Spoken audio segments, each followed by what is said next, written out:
പെൺമക്കളും തമ്മിലുള്ള ബന്ധം, അത്രയും വലിയൊരു ആത്മബന്ധത്തെ പറ്റി വർഷങ്ങളായി നമ്മൾ കേൾക്കുന്നുണ്ട്. സോഷ്യൽ മീഡിയയിലും ചില റീലുകളിലൊക്കെ ഇത്തരത്തിലുള്ള അച്ഛൻ പെൺമക്കൾ ബന്ധം നമ്മൾ കാണാറുണ്ട്. അദ്വൈതും അദ്വൈതിന്റെ മകളുമാണ് ഇപ്പോൾ ഇത്തരത്തിലൊരു അച്ഛൻ മകൾ ബന്ധത്തിന് ഉദാഹരണമായി നമ്മുടെ മുന്നിലുള്ളത്. അച്ഛനും മകളും വളരെ രസകരമായി തന്നെ ഈ ഒരു റീൽ വീഡിയോയിൽ അഭിനയിച്ചിട്ടുണ്ട്. ഇത് അഭിനയമല്ല, ഇവരുടെ യഥാർത്ഥ ജീവിതം തന്നെയാണ്. അദ്വൈതും മകളും തമ്മിലുള്ള ആ ഒരു രസകരമായ കാഴ്ച നമുക്കൊന്ന് കണ്ടു നോക്കാം.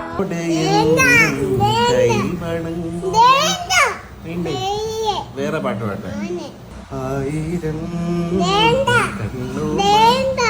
വേറെ ഏത് പാട്ട് പാടും? അല്ലി പറ, ഏത് പാട്ട് പാടണം അച്ഛൻ? ബേബി ഷക്ക് ടുരുരുരുരു, ബേബി ഷക്ക് ടുരുരുരുരു, ബേബി ഷക്ക് ടുരുരുരുരു, ബേബി ഷാർക്ക്, മാമാ ഷക്ക് ടുരുരുരുരു, അച്ഛാ ഷക്ക് ടുരുരുരുരു, അമ്മ ഷക്ക് ടുരുരുരുരു, അമ്മു ഷാർക്ക്, അച്ഛാ ഷക്ക് ടുരുരുരുരു, അപ്പു ഷക്ക് ടുരുരുരുരു.